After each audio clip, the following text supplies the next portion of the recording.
This video is an introduction to the concepts of work and energy.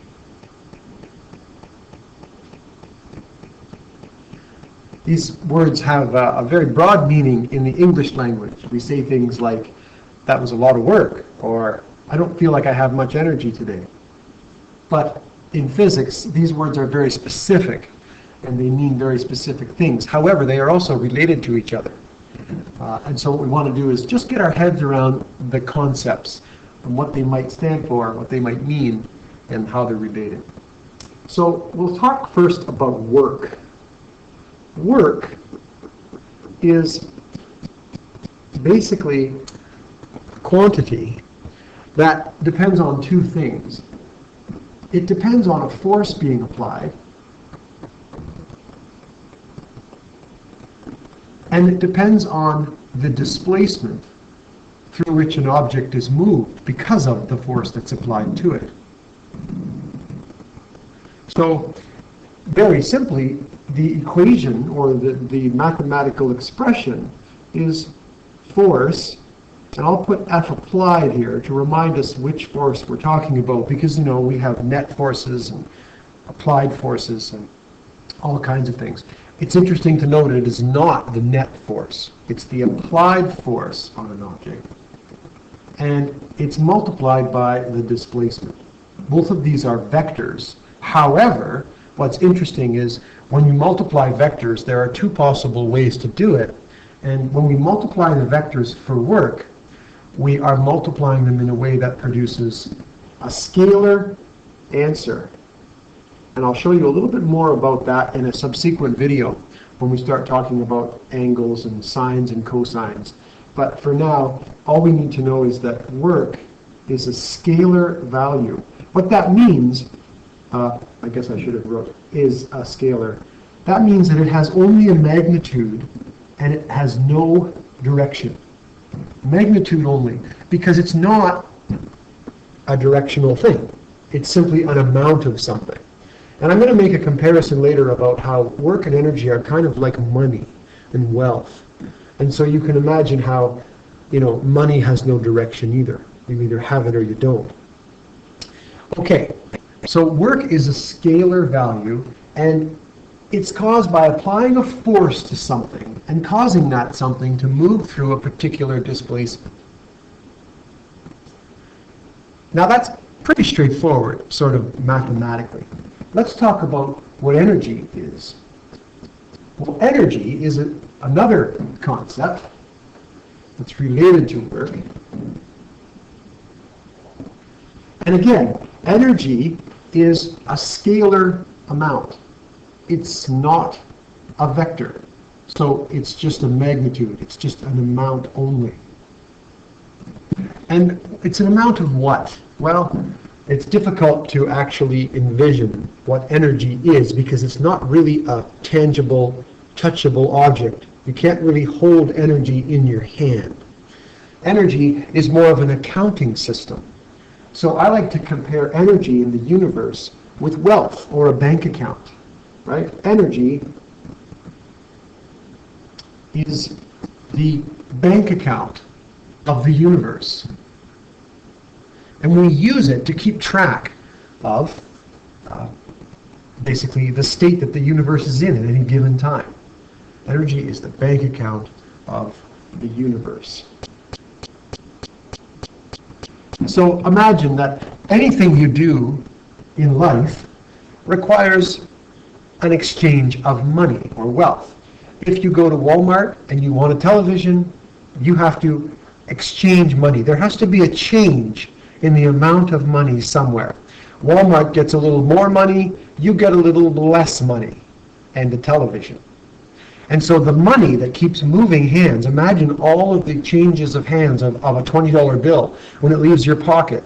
You use it to buy a DVD at a store, then the store uses it to pay an employee, the employee uses it somewhere else, and that $20 bills would have quite a history if you could trace where it went in its lifetime. Each of the things that happens, each transaction, okay, we can talk about a transaction of money, causes money to be lost by one person and gained by another. So just like money is lost and gained in any transaction, right? Anything that happens where money's involved. Likewise, energy is lost or gained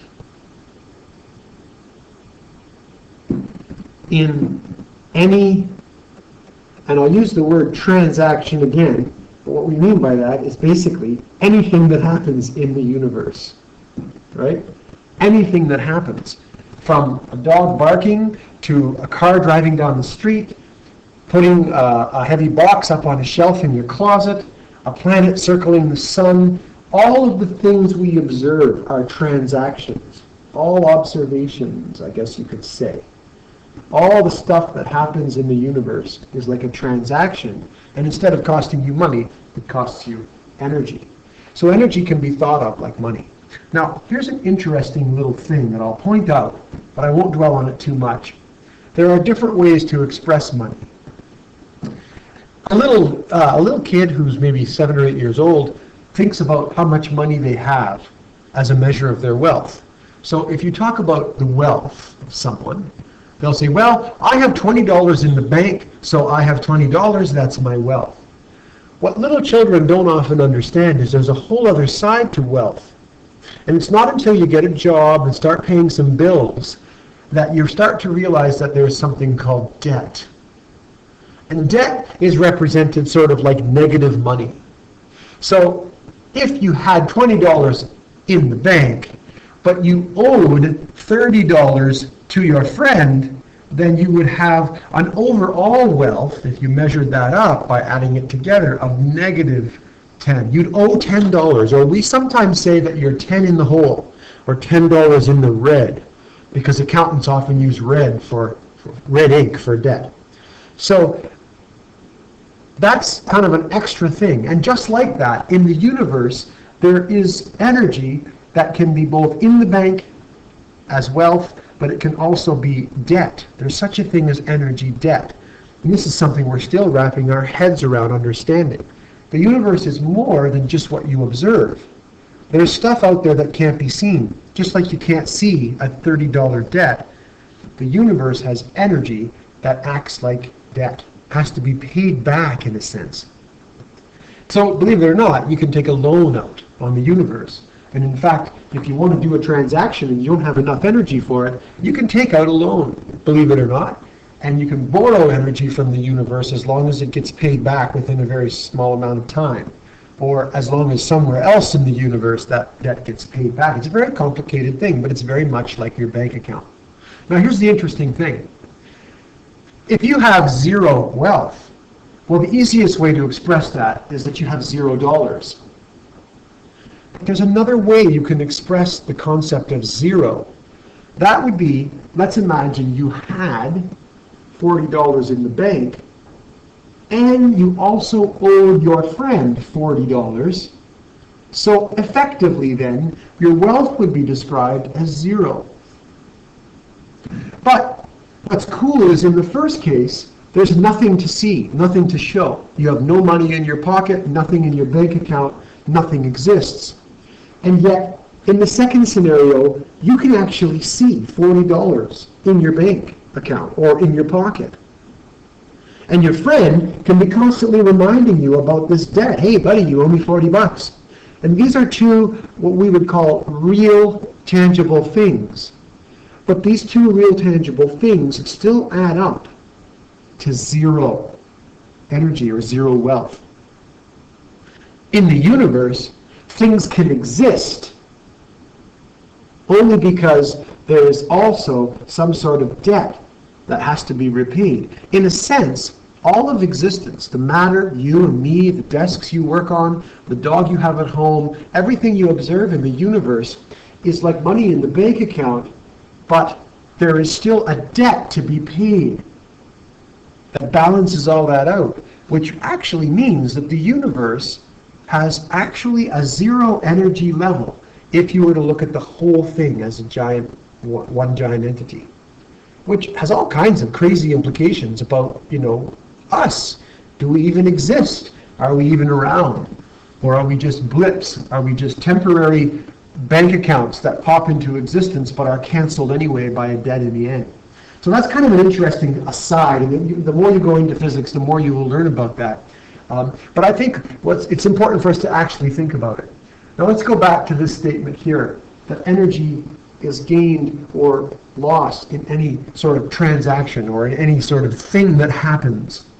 What this actually means is, or is expressed as, is the law of conservation of energy. The law of conservation of energy, which you probably have heard of as a younger student as being phrased like, energy cannot be created or destroyed. It can only be turned into one form or another. And of course, that's what we're saying here. But, what we should understand it as is more like this green box up here. Instead of wording it like we would in grade 4, we understand that energy, the law of conservation of energy, tells us that energy can change from one form to another. But that change is usually expressed as a loss or a gain. Okay? So one kind of energy is lost while another is gained. So you can go back here and see it's a loss or gain. And in any sort of transaction or anything that we observe happening, when you throw a ball into the air, some energy is lost and some energy is gained. What we need to do in our study is figure out what those types of energy are and how they might be lost or gained. Okay? So let's just talk very briefly then about some types of energy. Let's go up here a little bit more. Let's draw a nice red line. And let's just talk about types of energy. Or how energy sort of shows up. Like wealth, you could see wealth in the bank account. You could look at somebody's bank and say, oh, they got $50. You might also see them driving a fancy car that's worth a lot of money and say, oh, that's wealth too. Or they might have a big fancy house. That's wealth. And so wealth can show up in many ways. And so in the universe, energy, which is the currency or the money of the universe, shows up in many different ways. Where would we find it hiding? Well, there are two major sort of types of energy. One is what I'm going to call kinetic energy. I'll explain that in just a second. And the other type of energy is something that I'm going to call potential energy.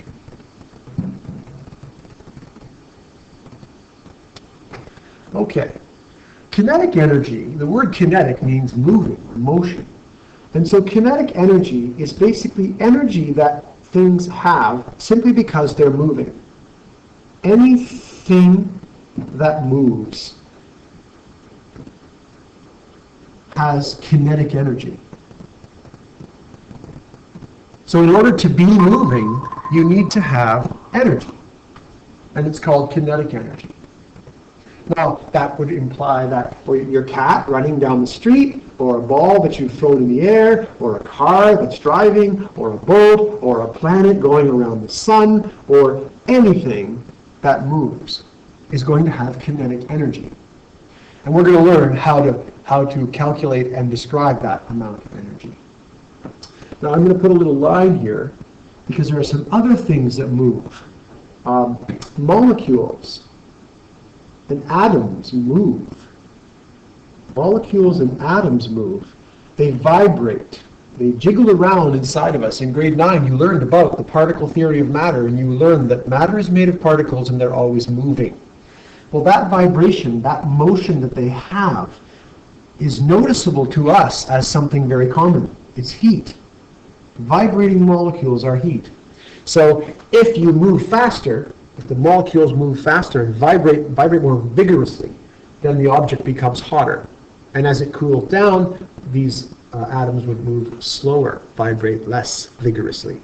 So heat is really a form of kinetic energy. It's actually the motion of molecules. Another kind of energy that is kind of wrapped up with motion is what we would call sound. Because sound is expressed as movement of air particles, or any particles really. Sound can go through walls, it can go through stone, it can go through iron or wood, but sound is a kind of a kinetic energy as well. And so noise is actually energy. My talking to you right now is a form of energy. And I'm using my lungs and my vocal cords to produce that energy. But it's not coming out of thin air, it's an energy change.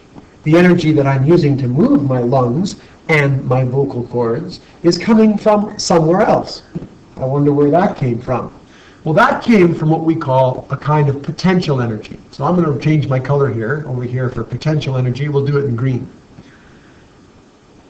The energy that my voice comes from is a transformation. It's energy that was stored in the food that I ate.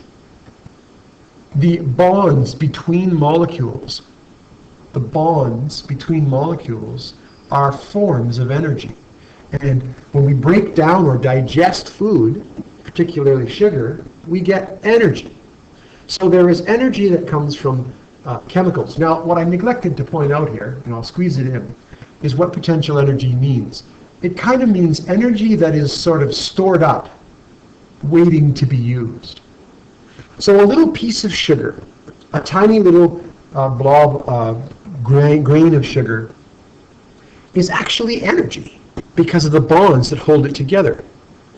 And so the bonds that hold the sugar together are a form of energy just sitting there waiting to be used.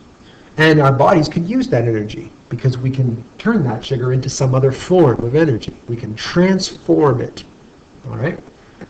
We can have the energy in the sugar get lower or be lost, and the energy in our muscles, therefore, get bigger. The kinetic energy of movement, my vocal cords, my lungs, which then also gets turned into the energy of sound. So you're starting to see that energy just keeps switching from one thing to another all the time in what we call energy transformations. And that's what the law of conservation of energy tells us can happen. Okay, another kind of energy that we might notice is nuclear energy. Nuclear energy is not stored up in the bonds between atoms. Nuclear energy is in the powerful force that holds the nucleus of the atom together. All those protons that are stuck together and would like to repel each other because they're all positively charged are actually being held together by a very powerful force called the strong nuclear force. And that force can be released. If you break the nucleus of an atom, it's what we call nuclear energy. And there's a lot of energy in there because you've all seen pictures of nuclear bombs blowing up. Something the size of a baseball could be turned into nuclear energy by breaking the nuclei of its atoms, and you could use that to destroy an entire city block. Tremendous amount of energy. Or, in a more positive way, you could use that to power the electrical grid for perhaps the entire eastern seaboard of the United States, or something like that. So nuclear energy is another place where we can find energy stored up. Another spot we find energy stored up is in something we call elastic energy, which I will spell correctly. Elastic energy is energy that is stored up in things that are springy, not just an elastic, but anything rubbery, anything that compresses or stretches. And even a block of solid rock will actually stretch and compress a very tiny bit. So there is a minuscule amount of elastic energy in almost anything if you compress it or stretch it. But the whole point of this is it's something that has to be stretched or compressed. All right? And we learned about springs in our unit on forces, and that's kind of an example of this kind of energy. So stretched or compressed objects. We also find electrical energy. Energy that is tied up in charged particles. Because particles that have charge want to repel or attract each other, they then can cause forces. And of course, these forces are able to do things, and that produces what we call work or energy. So electrical energy is another place where we find energy stored up. Another common place is gravitational energy. It's a form of potential energy. Gravitational energy. If you put something up high, it's just sitting there, but it's waiting to fall. If you're holding it in your hand and you drop it, gravitation will pull it downwards, and the gravity will cause it to move, which means that the gravitational energy that was associated with being up high, or its height, is being turned into a form of movement. So here's the ball moving now, it's kinetic energy, right? So there's a transformation that happens as well. Now these are just some examples. There are many forms of energy, all right? Many forms, but these are some to give you an idea. But the main idea is to keep clear the difference between kinetic and potential energy. Kinetic for motion and potential for energy that's stored up waiting to be released. All right, one last thing to discuss then, what we call energy transformations.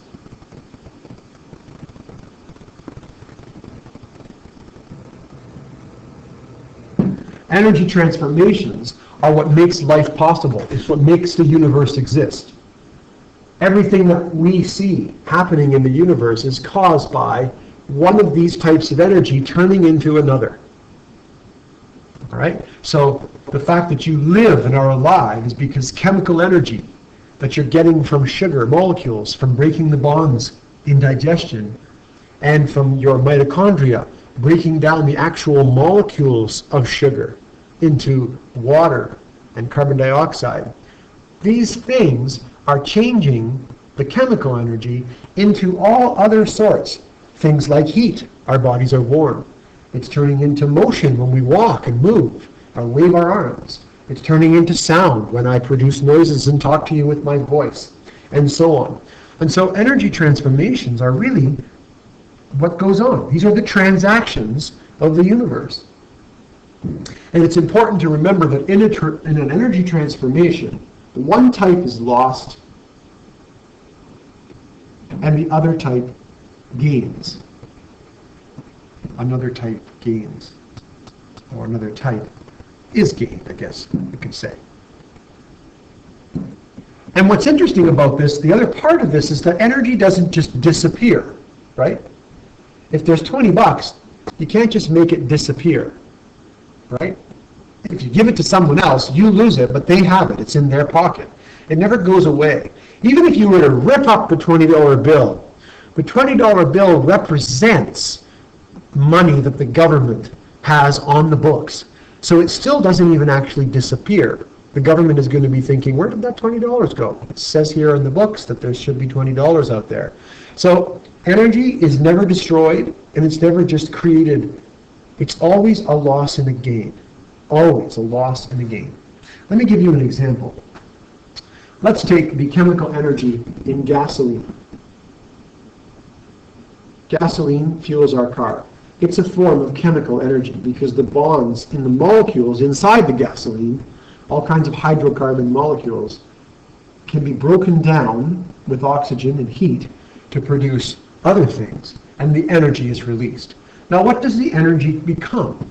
Well, the transformation of gasoline becomes something that we like to use. It becomes kinetic energy. It makes the car move. So there's a transformation. But not only making the car move, there's also a little bit of noise or sound energy that comes out of a car. We hear the engine rumbling, we hear the noise. Another thing that comes out of a car when we convert this chemical energy is heat. Car engines get very hot. In the winter, that's very handy. We use it to warm up the car, but in the summer, it's kind of a pain. It's just wasted, isn't it? Another thing, when you burn stuff, you can't really see this in a car because you're not looking inside the engine. But when you burn gasoline, there's also light. These sorts of things are also coming out. So you can see how gasoline in this energy transformation is being turned into many different things or types of energy. Because the kinetic energy is the one we want, we call that the useful energy. That's kind of what we were after. That's why we made the car engine, right? We made it to go. We didn't build a car engine because we really wanted the world to be a noisier place. The sound that comes out of the engine, we don't really want it, but it happens because of the nature of the engine. We can't get around that. We try to make cars as quiet as possible, but there's noise there that's always there. And even the heat is not really the main purpose of a car. We do use it in the winter, But if you live in the Caribbean, you don't need heat. Every car in the Caribbean is just wasting that heat. It's never being used. And the light that's being used isn't even seen by anybody because it's happening inside the cylinders in the pistons where the gasoline is burning. So what we tend to call this, we call this waste energy. Waste energy. Because it's not energy that we were trying to produce in the first place. And so there's a big difference between the energy we're trying to get out of a transformation and the total energy that we get. There's a difference between the useful energy and the waste. And later we'll talk about this. This relates to how efficient a machine or a mechanism is. All right? So an energy transformation is only going to be a certain amount efficient. A car is never going to give you 100% of all the gasoline energy and turn it into motion, useful kinetic energy. You're always going to get some of this extra stuff that we didn't really want.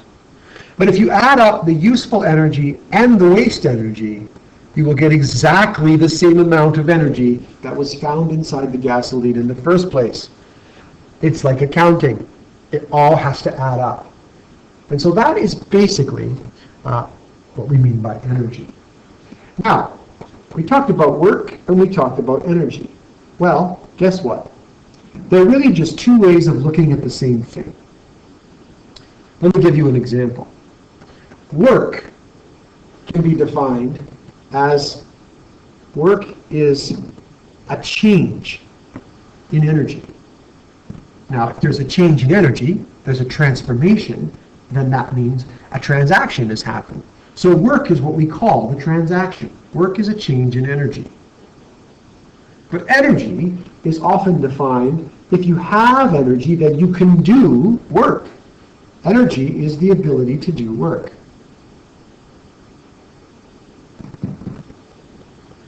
So you see how they're really just the same thing? And in fact, it doesn't really matter whether you call it work or energy, it's just a matter of how you look at it. So if I were to take a big rock and lift it up high onto a shelf, I have done work on the rock because I have used a force to change the energy of the rock. What type of energy did I change? Well, I changed its gravitational energy because I moved it to a different height. That means that the energy has changed. So that's looking at it like work is a change in energy. But I had to use energy to do that. So the energy that I used in my muscles gave me the ability to do the work. And guess what? The energy I used in my muscles is exactly the same as the energy that I used to lift this up. Now there will be a little bit of waste, but if you count the waste, right, when I use my muscles, I also get hot. My muscles get warm. I might even make a noise. If it's a heavy rock, I might say, oh, when I lift it up. But if you add up all those things that I do in the process of lifting the rock, the energy that I use to do the work will be exactly the same as if we looked at it like the work that was done on the rock. So work and energy are really the same thing. They are both measured in joules. Joules, or capital J. And we'll talk more about that when we start looking at the problems and the mathematical descriptions of energy and work. However, that gives you a basic idea, at least for these words, to float around in your head. And then we will slowly work through it one step at a time, and we will develop equations that describe them, and then we will have a better understanding of it as we go. All right, so that's basically all we need to do for today.